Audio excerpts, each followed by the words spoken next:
India वालों को India में रहने का हक नहीं। केरल में इमुल ने लगाए हिंदू विरोधी नारे। हिंदुस्तान की सरजमी पर मुल्क विरोधी नारे लगे तो वो गद्दारी नहीं है। नेता की रैली में चांद सितारे वाले झंडे लहराएं तो वो भी मुल्क से गद्दारी नहीं है। हिंदू राष्ट्र में हिंदू के खिलाफ नारे लगाए जाएं तो वो भी जायज है। ये हम नहीं मानते, बल्कि कांग्रेस के राजकुमार राहुल गांधी का मानना है। केरल में मुस्लिम यूथ लीग के कार्यकर्ताओं की नारेबाजी पर कांग्रेस की खामोशी उस घटिया सियासत का नमूना है जिसे देश कभी बर्दाश्त नहीं करेगा। दरअसल केरल में समान नागरिक संहिता के खिलाफ आयोजित एक रैली में हिंदू विरोध नारेबाजी की गई है। मुस्लिम यूथ लीग की रैली में इस तरह की हरकत की गई।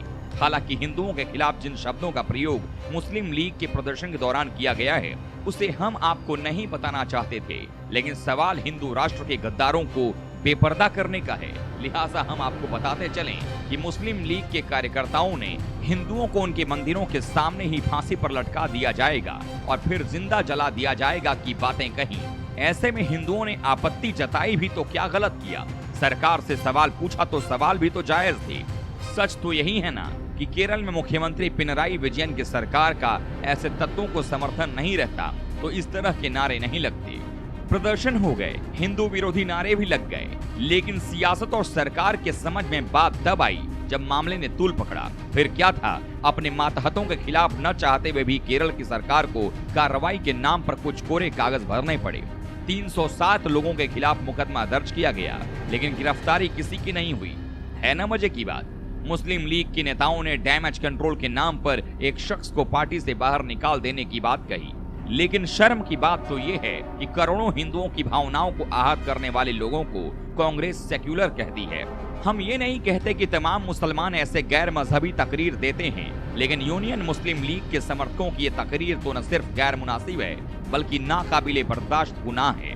गुनहगार तो वो भी हैं जो ऐसे लोगों को संरक्षण दे रहे हैं।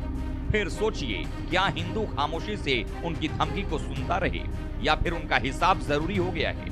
हिसाब तो उनका भी जरूरी है जो ऐसी तकरीर देने वालों की तरफदारी करते हैं। अब राहुल गांधी को ही ले लीजिए, राहुल गांधी ने ऐसे लोगों को भी जायज ही कहा।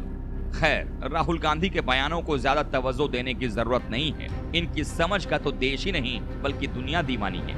ये साहब कुछ भी बोल सकते हैं। अब देखिए ना, हिंदुओं के खिलाफ नारे लगाने वालों को कांग्रेस के राजकुमार ने धर्मनिरपेक्ष कहा है।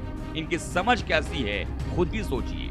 Muslim League is a completely secular party. Right. There's nothing non-secular about Muslim League. ये तो वही मुस्लिम यूनियन लीग है ना जिसने लोकसभा चुनाव से पहले वायनाड में राहुल गांधी के समर्थन में रैली की थी और उस रैली में हरे रंग के चांद सितारे वाले झंडे लहराए थे। लेकिन सवाल सियासत का था, फिर शर्म कैसी?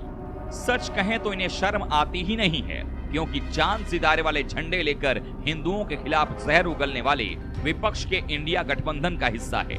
अब सियासत की इससे घटिया प्रदर्शन तो शायद नहीं हो सकती, लेकिन फैसला हिंदू राष्ट्र के हिंदुओं को करना है कि यूनियन मुस्लिम लीग जैसे संगठन को संरक्षण देने वाले सियासतदानों के साथ क्या सुलूक किया जाए।